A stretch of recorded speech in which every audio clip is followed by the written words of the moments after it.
Hello friends, welcome to my channel Asha का garden. आज मेरे वीडियो में मैं आपसे शेयर करने वाली हूँ गुड़हल प्लांट से संबंधित एक सीक्रेट जानकारी, जिसको आप फॉलो करेंगे तो आपके गुड़हल के पौधे पर ढेरों सारे फूल आएंगे, बहुत सारी कलियाँ आएंगी, गुड़हल के पौधे का बहुत अच्छे से विकास होगा। अगर आप काफ़ी समय हो गया है गुड़हल का पौधा आपने लगाया है, उस पर फूल वगैरह नहीं आ रहे हैं, कलियां नहीं आ रही हैं, उस पर न्यू ब्रांच नहीं आ रहे हैं और गुड़हल के पौधे का उचित विकास नहीं हो रहा है, तो आप काफ़ी समय हो गया लगाए हुए, लेकिन आप समझ नहीं पा रहे हैं कि हम कौन सा खाद डालें जिससे पौधे का विकास हो।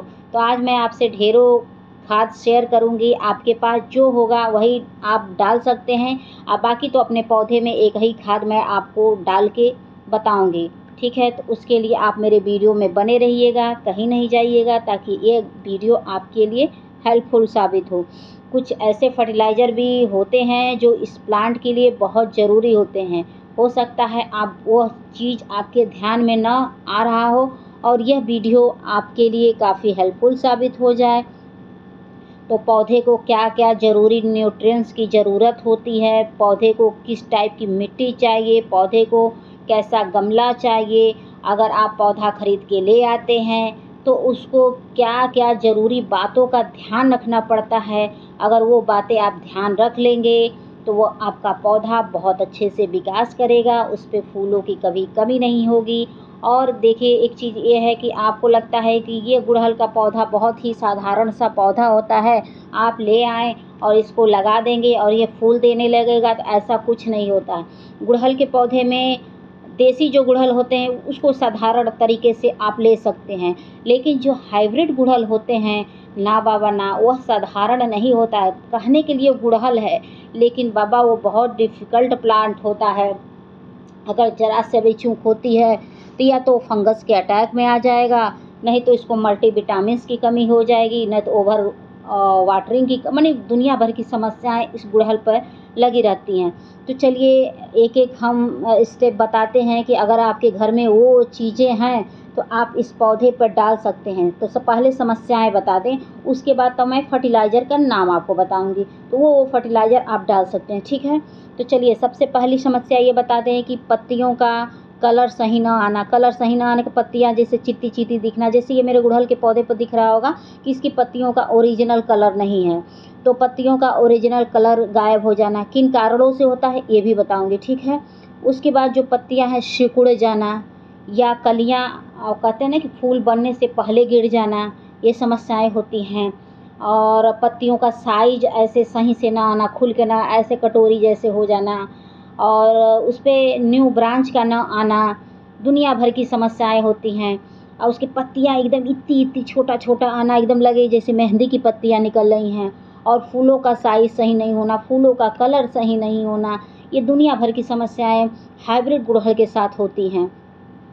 ये समस्याएं आती क्यों हैं?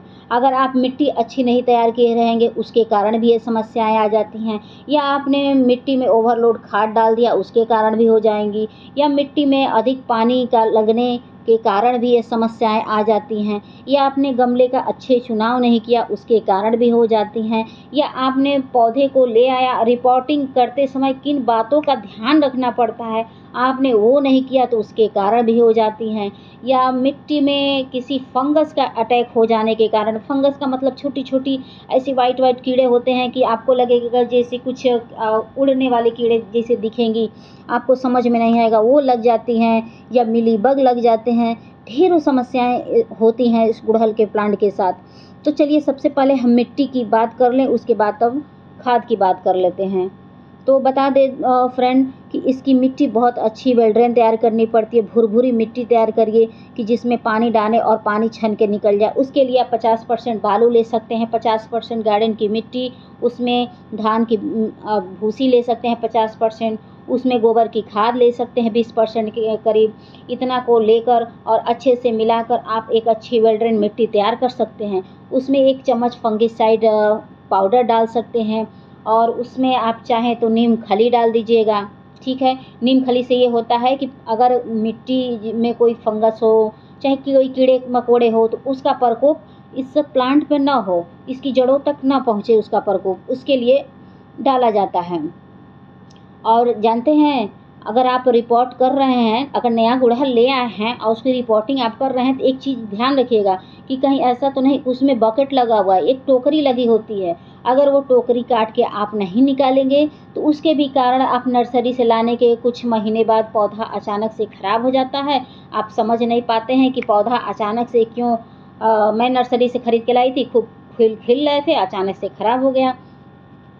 तो देखिए, चलिए खाद डाल के आपको दिखा देते हैं, उसके बाद और सब बातें शेयर करेंगे कि घर की और कौन सी खादें आप डाल सकते हैं। तो खाद डालने से पहले अच्छे से मिट्टी की खुदाई कर लीजिएगा। मिट्टी की खुदाई कर लेने से ये होता है, थोड़ी सी मिट्टी ढीली हो जाती है, थोड़ा सा जड़ों तक ऑक्सीजन पहुंच जाता है और जो भी हम खाद डालते हैं उस प्लांट को सूट करता है।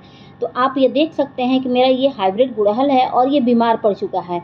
आज इसी में मैं खाद डाल के आपको दिखाऊंगी और इसका अपडेट मैं आपको 1 हफ्ते बाद शेयर करूंगी। और 2 गुड़हल में मैं डालने वाली, तो 2 गुड़हल में देखिए ये पत्तियों का कलर आप देख सकते हैं कि पीली पीली दिख रही हैं, अजीब सी चिट्टी चिट्टी दिख रही हैं, तो पूरी ग्रीन हो जाएंगी अगर वो होगा। तो खाद डालने से पहले जो भी पत्तियां हों पीली उसको हटा दीजिए, जो भी सूखे फूल हों उसको हटा दीजिए, मिट्टी के अंदर कोई घास फूस हो उसको निकाल के फेंक दीजिए।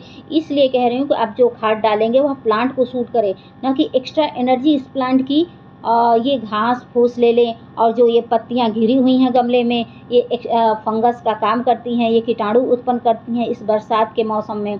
तो पहले तो ये सब साफ सफाई का विशेष ध्यान रखिएगा, उसके बाद ही तब खाद वगैरह डालिएगा तो सूट करेगा, चाहे जो आप खाद डालिए।